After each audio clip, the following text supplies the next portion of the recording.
کیا 72 فرقے جہنم میں جائیں گے؟ حدیث میں آتا ہے کہ 73 فرقوں میں سے صرف ایک فرقہ جنت میں جائے گا،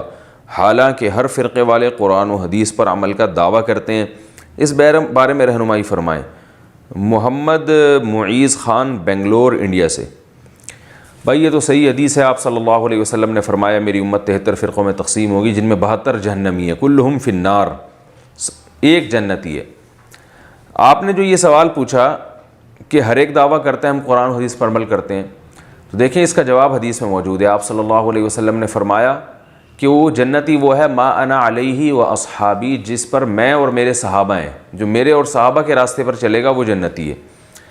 تو یہ اشکال کہ ہر ایک قرآن و حدیث کا دعویٰ کرتا ہے، تو دیکھیں اسی وجہ سے نبی نے یہ نہیں فرمایا کہ وہ ایک جنتی وہ ہوگا جو قرآن و حدیث کا دعویٰ کرے گا یا قرآن و حدیث کا لیبل لگا کے کام کرے گا۔ تو یہ تو اہل باطل کی بھی عادت ہے، یہ جو منکرین قرآن ہے نا، یہ اپنے آپ کو اہل قرآن کہتے ہیں، حالانکہ یہ منکرین حدیث جو ہیں، منکرین حدیث، پرویزی فرقہ جسے کہا جاتا ہے، یہ حدیث کے منکر ہیں،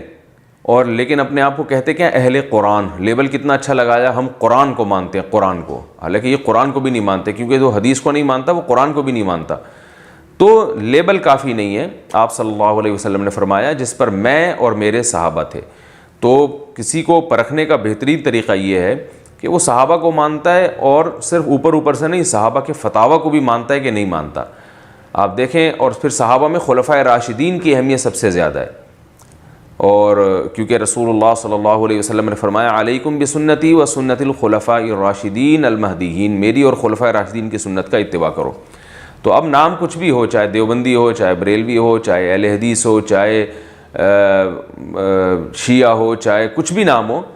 ہمیں ناموں کو نہیں دیکھنا، ہمیں کام کو دیکھنا ہے کہ اگر وہ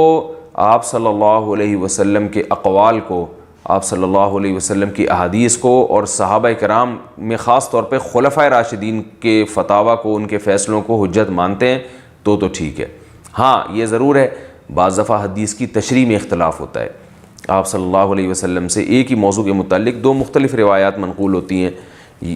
یا حدیث کی صحیح اور ضعیف ہونے میں اختلاف ہو جاتا ہے، تو ایسی صورت میں پھر فقہا کو فالو کیا جائے گا، ائمہ اربعہ کو فالو کیا جائے گا۔ وجہ اس کی یہ ہے کہ وہ ان کی سمجھ ہماری سمجھ سے زیادہ تھی، تو حدیث کو تو فالو کیا جائے گا، لیکن حدیث کو ایک اپنی رائے کے مطابق فالو کرنا ہوتا ہے، ایک مجتہدین کی رہنمائی میں فالو کرنا ہوتا ہے۔ تو ہماری رائے یہ ہے کہ مجتہدین کی رہنمائی میں فالو کیا جائے، اس سے آپ حدیث کے قریب زیادہ پہنچتے ہیں۔ لیکن بہرحال جو بھی قرآن و حدیث کو فالو کر رہا ہے اور صحابہ کرام کو درست سمجھتا ہے، ان کے فتاویٰ کو حجت سمجھتا ہے، تو وہ اہل سنت والجماعت میں داخل ہے، اور وہ انشاءاللہ جنتی ہے، چاہے وہ کسی بھی لیول سے کام کر رہا ہو۔